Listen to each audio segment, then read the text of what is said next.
Okay, good afternoon, everybody. This is the October 17th, 2019 Board of Health meeting.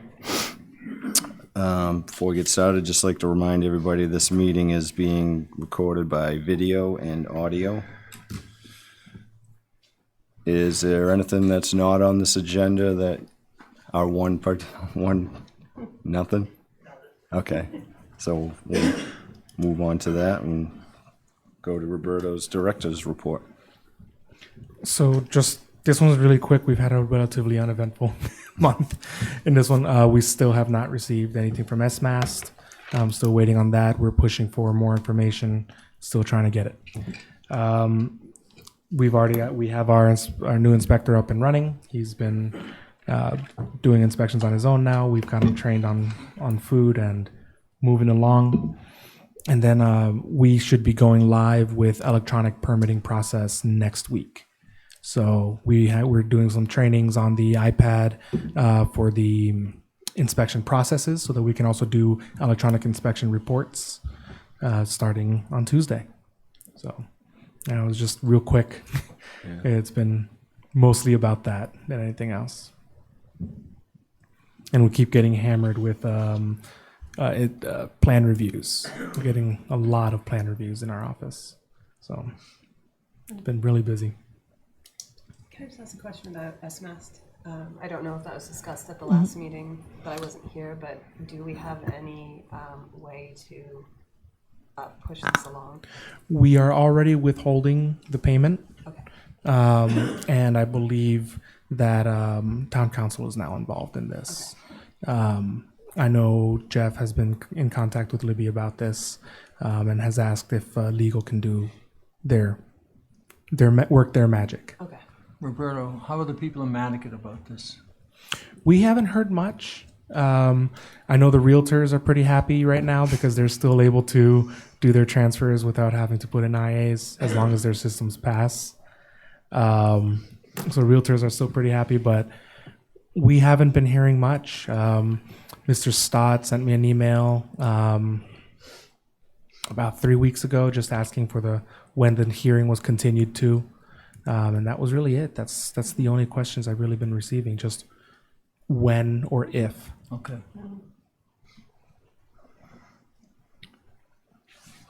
Okay, review of the minutes. Any additions or changes? I'm good. Can I get a motion to approve the minutes? So moved. Second. All in favor? Aye. Aye. Minutes are approved. Loan, Mr. Weinhold. Yes. The next three are pretty straightforward. Betterment Loans. They've been vetted by the office. They should be in the packet. Everything it's all up to snuff. Yeah. The only question I want to ask is, do we have a total limit for these loans on these things? Theoretically, no. Theoretically, they can ask if the system is $195,000, then they can ask for $195,000. We don't have to approve it, Right. but theoretically, there is no limit. So, The only limit. All these people have gotten the amount of permit prices that they were supposed to get. Everything here is through invoicing through the contractors. Yeah, on Jack's, he did get 3 prices, and they're pretty Comparable. They're pretty close. Yeah. Yeah. So It's How much do we have left in the full? there's about $750,000 left of the second $2 million. So actually, I sent an email to Finance Committee today so that we can put in for this coming town meeting a request for another $2 million. Because with the sewer coming online, we're going to be seeing an acceleration on betterment requests. I get a motion to approve Mr. Weinhold's loan. All in favor? Aye. Jack's good. Loan for Mr. Gennaro, 5 North Pasture Lane. Same. He's, this is for an IA upgrade in the Nantucket Harbor watershed. I'm going to abstain on that one. Okay. I looked at, he also got a couple prices that were very close. in range? The contractors on island pretty much have this dialed in at this point. It's been it's been 4 years since I've started, and since we really started pushing the IA installations, and the original quotes were all over the place. But now that we've had a couple hundred put in these past few years, the contractors really they have this within their ballpark. So a lot of the invoices and the quotes are coming in very close together. Okay, it's a motion to approve 5 North Pasture. So moved. Second. All in favor? Aye. Aye. And one abstention. 1 abstained. Okay, 2 Drew Lane. Yes, this is the first of many connections to sewer. All right, I looked this one over, and I will like to tell the rest of the board that there was only one price given in that estimate, and it's absurdly large, and I'm in this business, so at the moment, I would like to motion that we don't approve this loan until we get at least a couple more prices. Couple more quotes, sounds good. And I think I know one person's already gone by to figure it out for the homeowner, so we should have that pretty soon. Well, I move we table this loan to the next meeting. Second. Okay, all in favor? Aye. Aye. We'll go to the next meeting.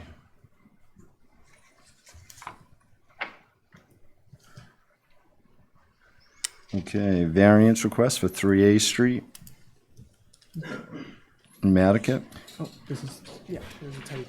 See the engineer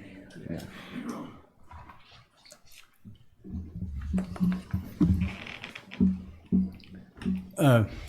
This one's maximum feasible compliance. I believe you all had a map provided.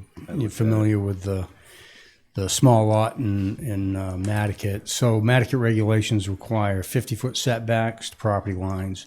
They can't meet it. The system's failed, obviously. They put in an innovative alternative septic system. They're trying to get as far away from that well as they possibly can. They're supposed to have 150 feet separation to well and septic, but they can't get that 150 feet. Can't even get 100, but Title V will allow over 50. And if you look, it's really his well that's impacted on there. So he poisons himself. Well, yeah, but I'm groundwater sorry. flow goes the other way. But it's still, he's closer to his than anybody else's. And you see some other septic systems in there that are closer. They're small lots. It's pre-existing stuff. There is town water. Hopefully they'll connect to that. I don't know what our authority is there to require that connection. But the other, the reduction from 150 feet separation on the well, 15-foot setback to property line, and the other one is not to have a reserve. In Nantucket, it's required that you have a reserve area for the septic system. So not enough room for a reserve. They'll just excavate where the leach facility is now, and they'll put a new one back in after they put in Title V sand and replace. So we would recommend approving. It's maximum feasible compliance. It's better than what we have now. Do they have to test any more frequently when they're that close to their well, or is it the same? 2 times a year under the IA requirement, they're going to have effluent samples taken and sent to a laboratory to make sure that it's meeting the 50% reduction of nitrogen or less than 19 milligrams per liter. So a minimum of 2 visits a year. And if there's a sale or something like that, there would be another inspection. Will they have to mound up the way raise up significantly? No, they don't really have a groundwater issue there. He can get 5 foot. You can get 5 foot separation with an innovative alternative. So they're a little higher up there. So there shouldn't be any mounding. Let me ask you this: Is there any way in certain situations like this with the tight lots that we know in the middle of Nantucket that we could say that you have to hooked to town water. I mean, I would defer to Roberto, but I believe we could do that. We can and we can't. So we as the Board of Health cannot require them to connect to town water, but the water commissioners can. So they would have to take that as a specific vote. We could recommend. We could definitely recommend it. I would highly recommend they hook to town water. Yeah. So one of the things they're doing is that with this new phase 4, where they're trying to bring it down Columbus Ave and Starbuck, that the commissioner has already voted to require connections. Mandatory, yeah. But the original Nantucket line was not mandatory, and they recognize that mistake. So is that something that we include in a motion, or how would we make that recommendation? You can include it in the motion, both the motion to if you're going to approve it, you can make the motion to approve it with the recommendation. And would the recommendation be that the water commissioners review it, or we recommend that they would connect to? That we would recommend that they would connect to the water, but I can also send it to the commission for their review. Can they have their, if they have a well, can they have that well checked, and if it meets the standard that we need, then they wouldn't have to tie to town water, right? So, I mean, can't we recommend that before they get a permit for doing the system, they can either tie into town water or have their well water checked? I don't know. Yeah, I believe you could make that as a stipulation on testing the well, because it is for inspections on septic systems that are closer than 100 feet to a well, but over 50, they have to do a water test. Yeah, and I have to look at Title V closely to make sure we do have the authority. If we don't have the authority, we won't enforce it, but we can definitely make that stipulation of the permit. Because in the long run, we're asking people to have their water in their Tested wells anyway. checked every year anyway. Correct. So it would only make sense. Absolutely. Okay. You can definitely put that as a condition.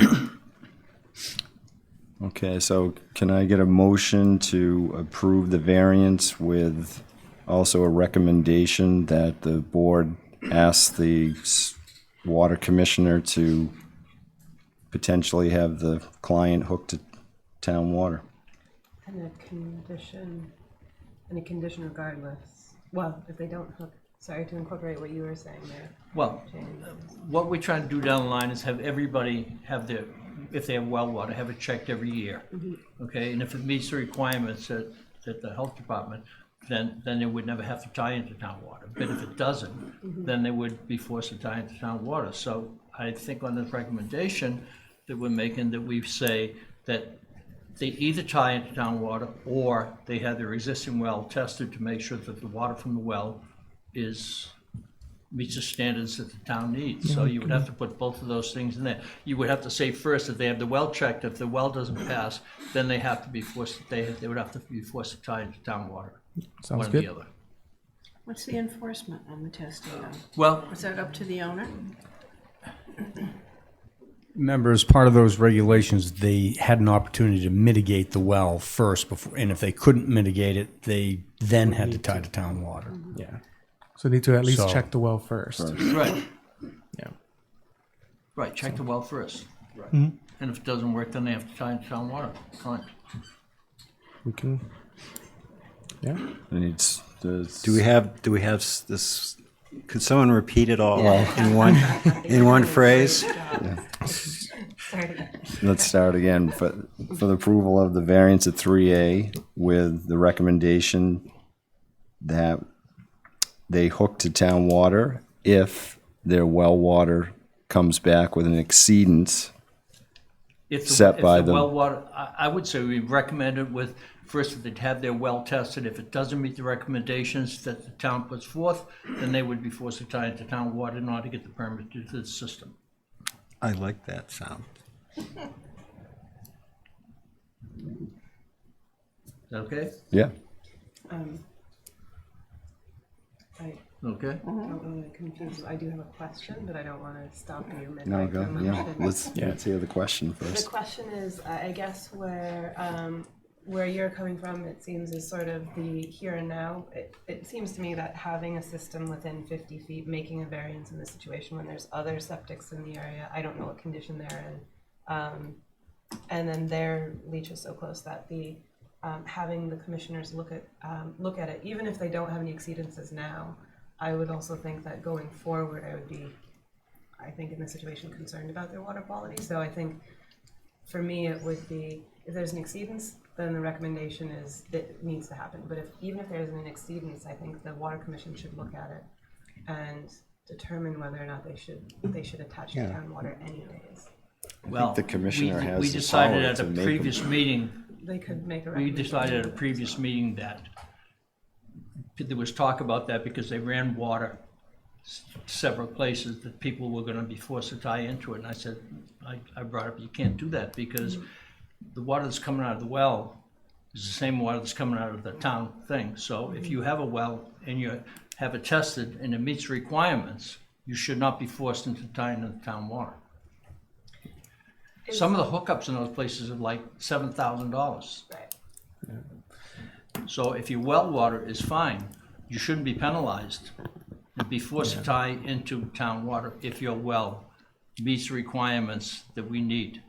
So Rita, the background on it was when we created the regulation, I think it was 78 or something like that, 72, which was to test the water well every other year. There was a section that we had originally put in there that would require a mandatory hookup. The decision was made against that for a freedom of your own property rights. We did remove that from the regulation for the exact reason that Jimmy just made. However, there is always the possibility to require a connection in the interest of protecting health. So that's hence the recommendation that was just made.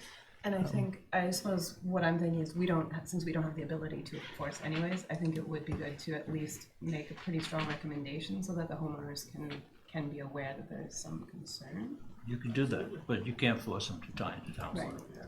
That's fine. So you got it. You all set? No.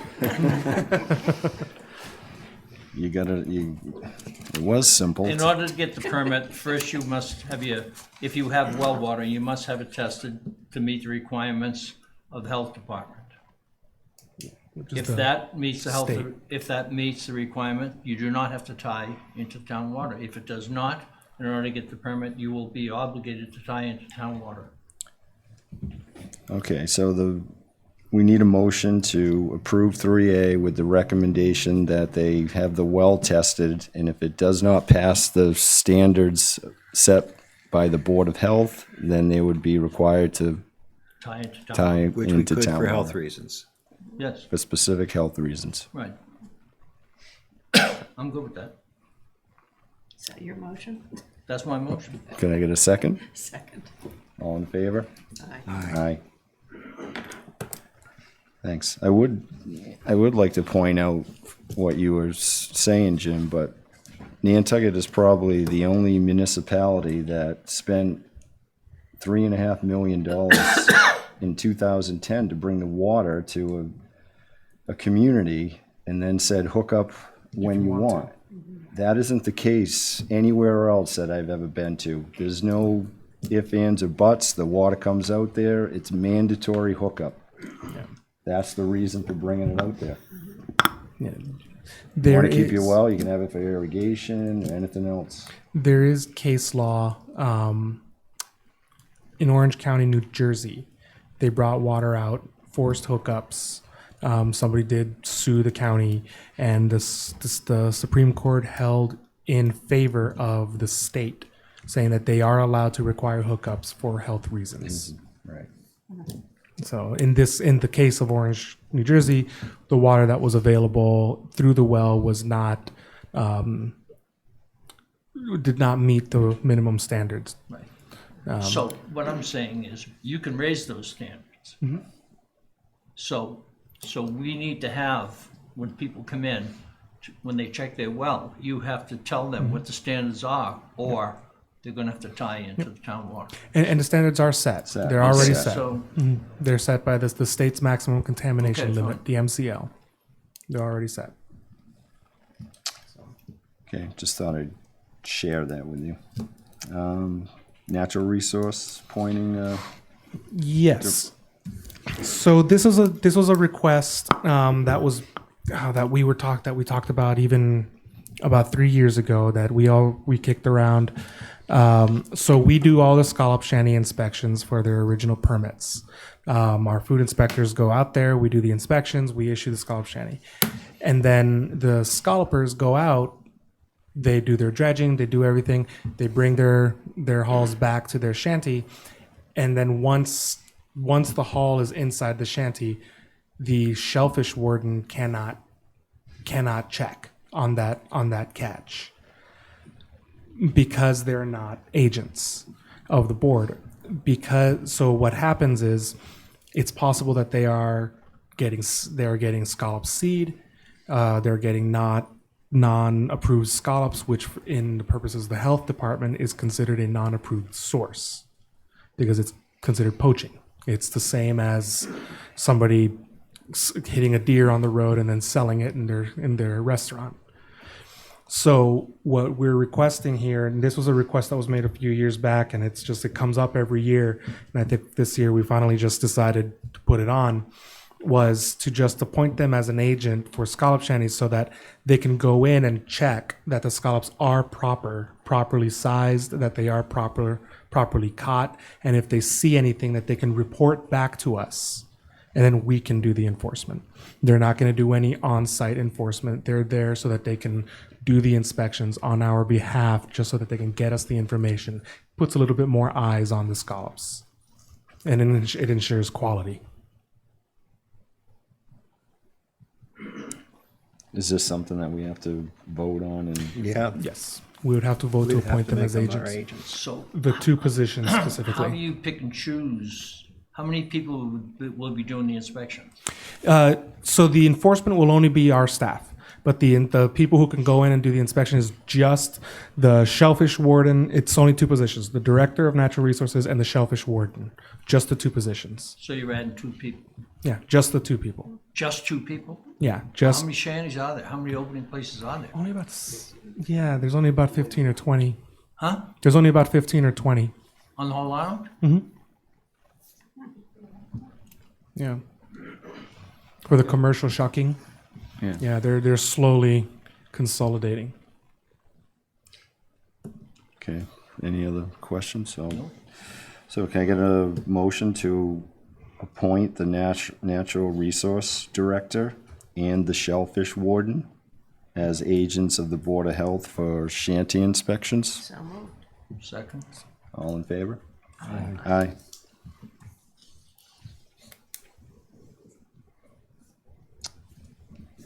Vaping.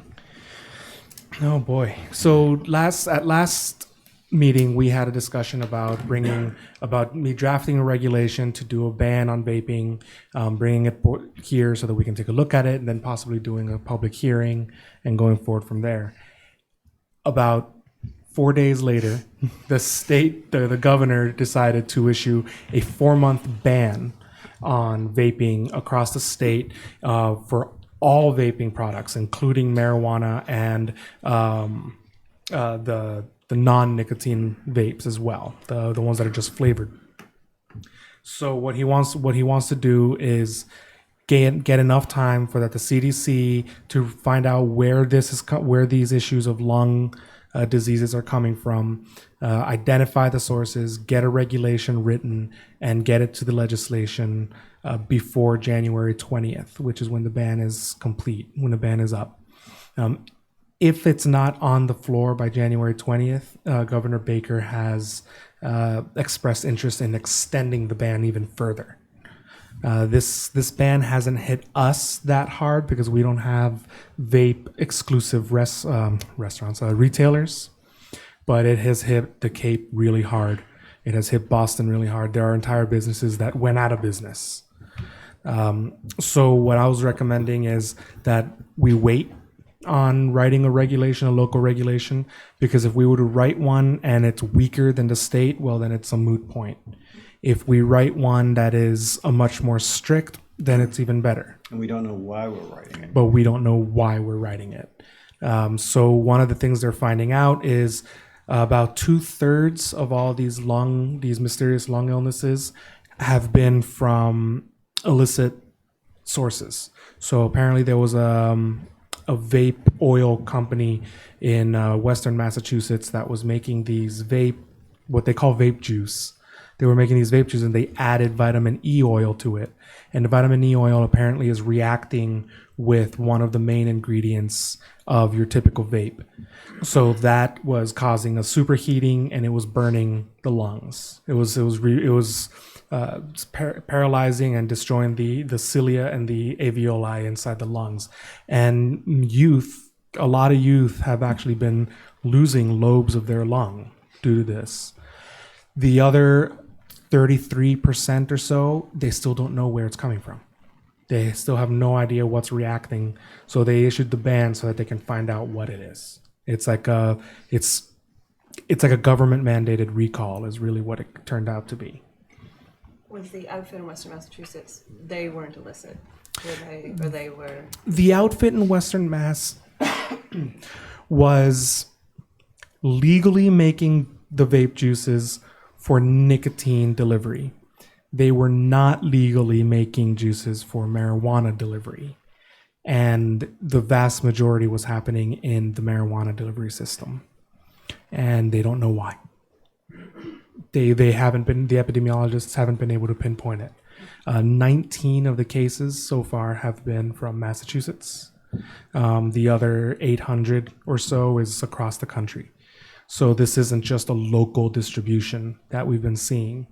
The one from Massachusetts, the only reason we know is because they voluntarily gave that information, that they added vitamin E oil. But the other cases, people don't really know. The epidemiologists just haven't been able to narrow it down. So I would recommend that we hold off on a regulation for now. But I wanted to just have the discussion here so that we can get the information in case any of you have any questions about why or where a lot of this is coming from. To be quite honest and frank, we found out that the governor was banning vapes at the same time the public did. We found out because we got the press release emailed to us only about 10 minutes before they emailed it to the press. So it caught us just as off guard as the retailers. So hence why we had the conversation here only 4 days before the ban happened. Had we known it was coming, I would have mentioned something. So if you have any questions, I'd be happy to. No, I'm good. Okay, Health and Human Service discussion?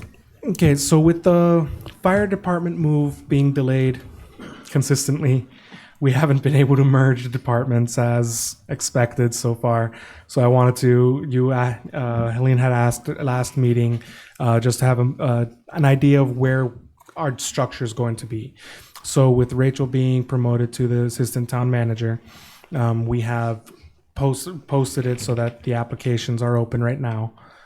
Those applications close on October 28th for the Human Services Director position.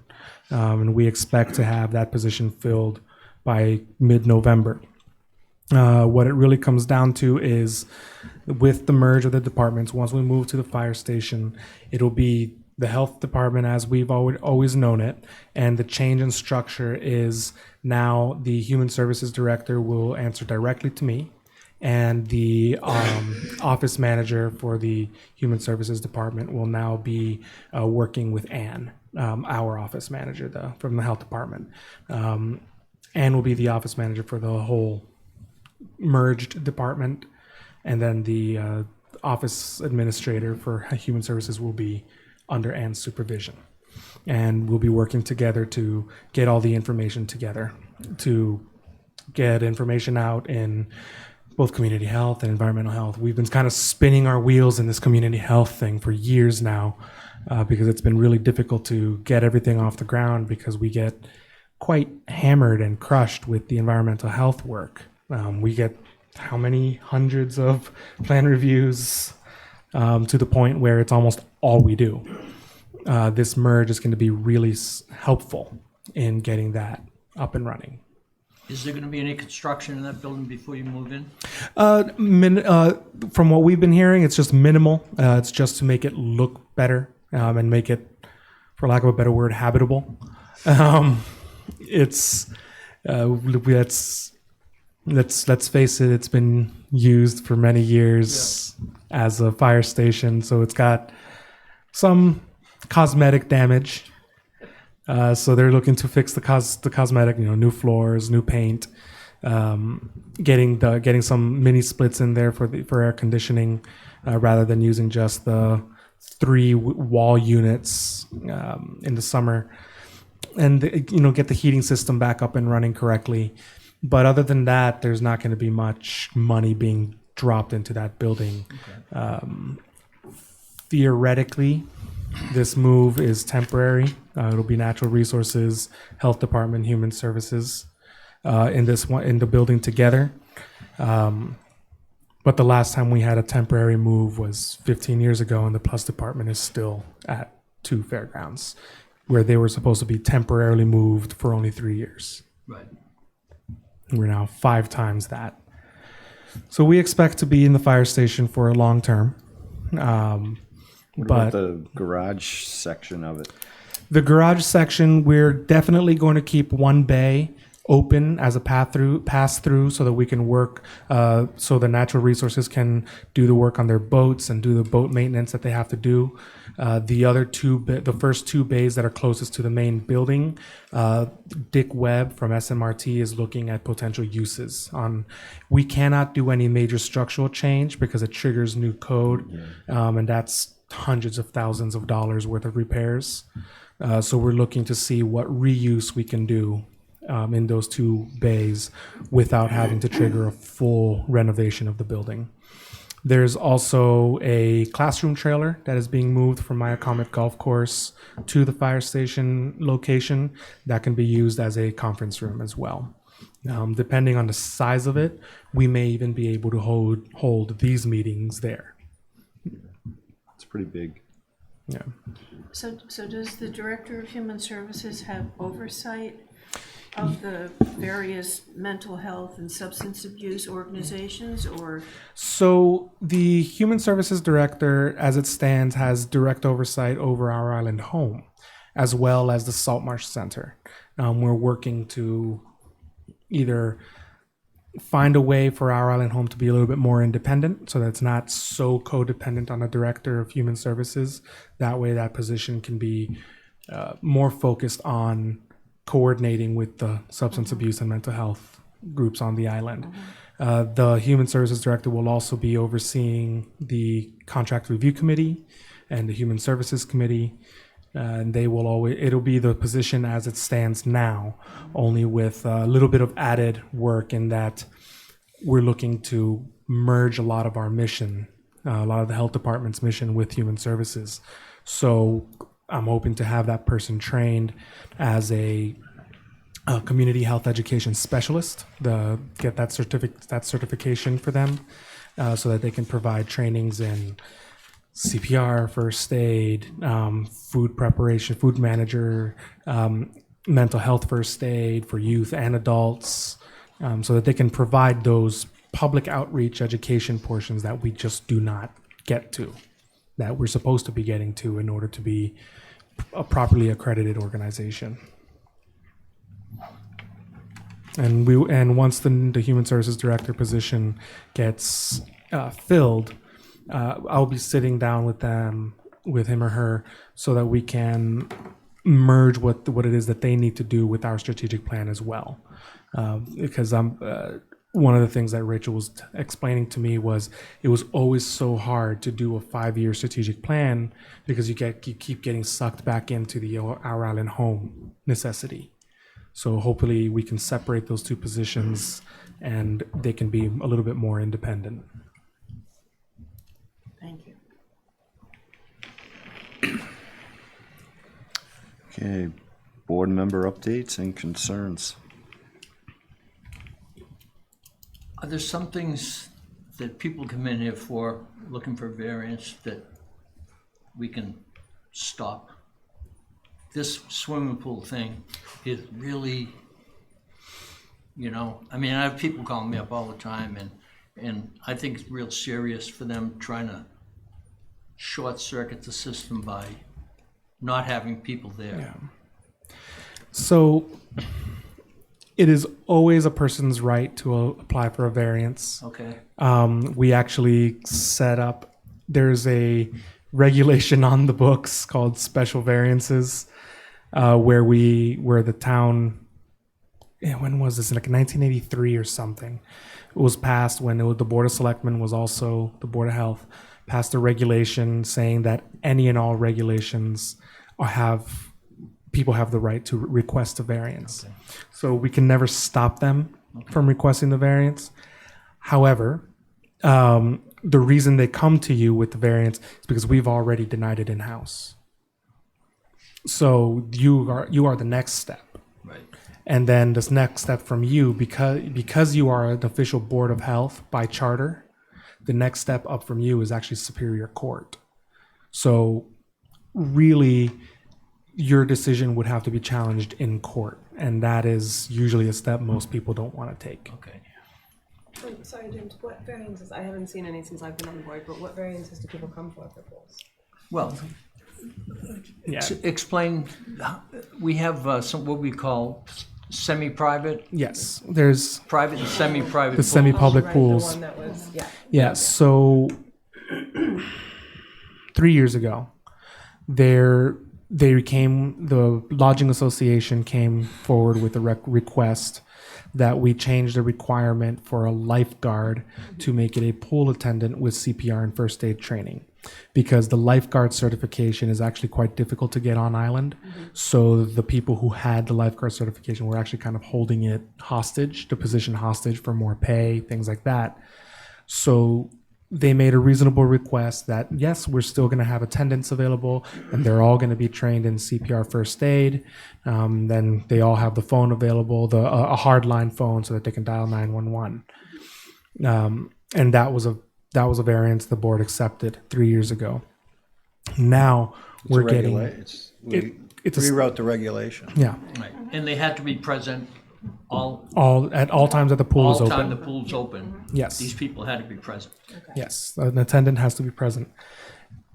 Then now we're starting to get, this is the first, but people are watching it, Right. that somebody is asking to not have an attendant at all. They always have the right to request it. We don't have to approve it or deny it. So we cannot stop the request though. Speaking of pools, though, you mentioned the water drainage regulation last night, and I know RJ is here to, in case we have any questions for the Land Council on that. The Land Council has provided some comments on the regulation, and I know Town Council has had some comments on the regulation that I had presented here. So we're going to integrate those comments into the regulation. I'm going to get that to my supervisor for their approval, and then I'll get that back over here for endorsement again. Are you thinking December? I'm trying to get it in as soon as possible. Yeah, in November. The part that there seems to be a little bit of confusion on, when I was speaking to the assistant town manager yesterday after the comment in the select board meeting, is we were under the impression that it was going to be a select board regulation and not a Board of Health regulation in order to be able to appoint more than just Board of Health people as agents, so that we can say this can be enforceable by DPW, police, and health. Okay. But the town manager mentioned yesterday that it might be a Board of Health regulation. So that's an internal discussion that we're going to have to see where we do the public hearing, whether it's at the select board level or if it's at the Board of Health. It works either way. If we do a Board of Health regulation, we just have to appoint other people as agents in the same way. It's just that. So in the same way as the waste hauler regulation, it's a Board of Health regulation, but DPW is the agent. The scale house person is the agent. Same way, we would have to create agents. And so I'm guessing we'll have a chance to discuss it more Absolutely. when it comes up again.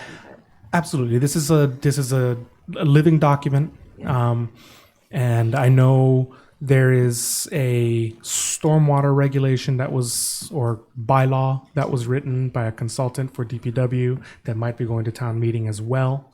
So it's a couple balls in the air on this one. It's safer to just do the belt with suspenders, have the regulation and the bylaw. Yeah. Yeah, and I think a general concern that I can bring up more when we do get to talk about it, and we've already talked about it a bit, is that I think I think that whatever regulations we have on discharge from pools should have as much teeth as possible.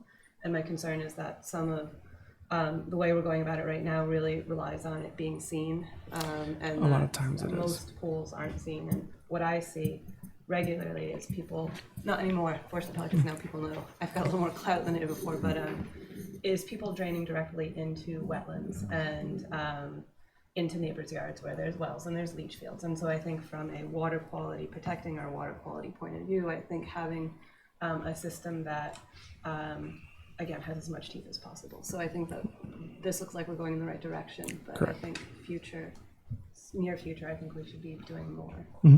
Absolutely, and as well as internally, Natural Resources and I have worked together on permitting processes, so that when and if this regulation gets approved and put into force, we already have the paperwork ready and good to go. So we're not scrambling to catch up. And that's something I'll bring up at the next meeting. I eventually would like to see something along the lines of, I think we should know where all the pools are. So we're not waiting for, again, people to kind of come to us, that we can identify who they are and where they are, and then know when they're not coming to us. Sounds good.